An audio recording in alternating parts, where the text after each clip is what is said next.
ନୂଆ କଥା ସବୁ ଦେଖିଲି। ଏମିତି ଜଣେ ମୁଖ୍ୟମନ୍ତ୍ରୀ ଏତେ ଲୋକଙ୍କୁ ଭେଟିବା ଏଇଟା ଗୋଟେ ଆମ ପାଇଁ ଗର୍ବ। ଲୋକମାନଙ୍କୁ ସାକ୍ଷାତ କରି ତାଙ୍କ କଥା ବୁଝି ତାଙ୍କ ଗ୍ରିଭେନ୍ସ କଥା ବୁଝି ତାଙ୍କୁ କେମିତି କାର୍ଯ୍ୟକାରୀ କରାଯିବ ସେଥିପାଇଁ ଅଫିସରମାନଙ୍କୁ ଡାକିକିରି ମୁଁ ଆଜି ବର୍ତ୍ତମାନ ବି ହେଲି ତୁରନ୍ତ ଡିସ୍ପୋଜାଲ କରିବା ଇଜ୍ ଭେରି ଡିଫିକଲ୍ଟ। ଆପଣ ପ୍ଲାନିଂ ବୋର୍ଡରେ ଏବେ ବି ଅଛନ୍ତି, ପ୍ଲାନିଂ ବୋର୍ଡ ଉପରେ କ'ଣ ଆଲୋଚନା କରିବାକୁ ଆସିଥିଲେ? ହଁ ଆଲୋଚନା ମୁଁ କଲି, କାରଣ ଆମେ 3 ଜଣ ଥିଲୁ ମେମ୍ବର, 2 ଜଣ ହାରିଗଲେ, ତେଣୁ ସେ ଜାଗା ବି ଖାଲି ଅଛି। ମୋତେ ଯେଉଁ ଦାୟିତ୍ୱ ଦେଇଛନ୍ତି ମୁଁ ତ ବିଦାୟ ନେଇନି ଅଛି। ତେଣୁ ନୂଆ ଗଭର୍ଣ୍ଣମେଣ୍ଟରେ ଯେଉଁଭଳି କାର୍ଯ୍ୟ ହେଉଛି, ଆପଣ ପଦ ଛାଡ଼ିବେ ନା ଯୋଉ ଆରେ ପଦରୁ ବିପଦ ଜୀବନକୁ କରିଅଛି ବିପଦର ପଦ୍ୟ। ତେଣୁ ଜୀବନର ଉପପାଦ୍ୟଟା ଆପଣ କେମିତି କ'ଣ ସବୁ ଦେଖୁଛନ୍ତି, ତେଣୁ ଆପଣମାନଙ୍କୁ କେବେ ମୁଁ ଲୁଚାଏନି, ଭାରି ସ୍ପଷ୍ଟବାଦୀ। ମୁଁ ଯୋଗ ଦେଲି ଦଳରେ। ଆଗେ ଏବେ ପଦ୍ମ ଫୁଟୁଛି, ସକାଳ ସୂର୍ଯ୍ୟ ଉଠିଲେ ପଦ୍ମ ଯେଉଁ ରଙ୍ଗ ନେଇକି ଫୁଟେ, ସୂର୍ଯ୍ୟ ହେଉଛି ସେଇ ସତ୍ୟ, ଫୁଟିବାଟା ହେଉଛି ଆନନ୍ଦ। ତେଣୁ ସରକାର ଗୋଟେ ପ୍ରଥମେ ଆସିକି ଏତେ କାର୍ଯ୍ୟ ହଠାତ୍ କରିବେ, ଯେଉଁଭଳି କାର୍ଯ୍ୟ ଆରମ୍ଭ କରିଛନ୍ତି, ଯେଉଁଭଳି ଶୃଙ୍ଖଳା ରଖି କାର୍ଯ୍ୟ କରୁଛନ୍ତି, ସୁଦୂର ଭବିଷ୍ୟତରେ ସେମାନେ ଅଭିନନ୍ଦିତ ହେବେ।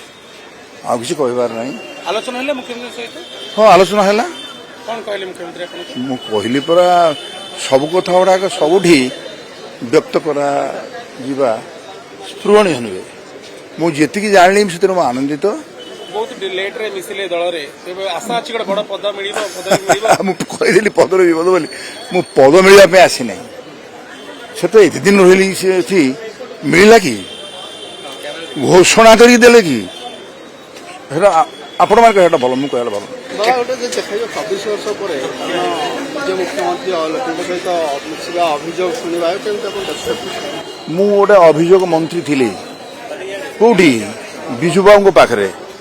ବିଜୁବାବୁ ଗୋଟେ ବିରାଟ ଦେଇଥିଲେ ଘର ଅଫିସରମାନଙ୍କୁ, ସେଇଠି ସବୁ ଆଜି ଯେମିତି ମୁଁ ଦେଖିଲି ବିଜୁବାବୁ ଦେଇଥିଲେ ଯେ ସେଇଠି ଅଫିସରମାନେ ବସିଥିବେ, ସେଇଠି ଟାଇପ୍ ହେବ, ସେଇଠି ଗ୍ରିଭେନ୍ସ ଶୁଣାଯିବ, ସେଇଠି ଅର୍ଡର ହେବ। ସେ ଦିନ ତାପରେ ମୁଁ ଆଉ କେବେ କୋଉଠି ଦେଖିନି ସେଇଭଳି ଅନୁଭବ। ଏଠି ବି ଦେଖିଲି ସେଇଭଳିଆ, ମାନେ ତାଠୁ ଆହୁରି ଅଧିକ ହେଉଛି।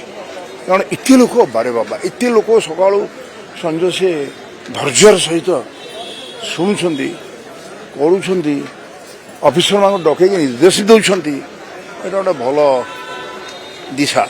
କେତେ ଲୋକଙ୍କ ଅଭିଯୋଗ ପୂର୍ବ ସରକାରଙ୍କର ଫେଲୁଅର ବୋଲି କହିବେ? ଅଧିକ ଲୋକଙ୍କର ଫେଲୁଅର କହିପାରିବି ନାହିଁ। ଅଭିଯୋଗ ସେମାନେ ବି କରୁଥିଲେ, ମୁଁ ସେଥିରେ ତାଙ୍କ ସହିତ ଥିଲି। ଏବେ ଏ ନୂଆ ମୁଖ୍ୟମନ୍ତ୍ରୀ ସହିତ ମିଶିଲା ପରେ ସେ ମୋର ଜଣେ ଘନିଷ୍ଠ ବନ୍ଧୁ, ଏବଂ ମୁଁ ଅନୁଭବ କଲି ତାଙ୍କର ଧୈର୍ଯ୍ୟ ପାଇଁ, ତାଙ୍କର ନୀତି ଦର୍ଶନ ଜୀବନ ଆଦର୍ଶ ପାଇଁ, ଆଉ ଖୁବ୍ ଭଲ କରିବେ ଭବିଷ୍ୟତରେ।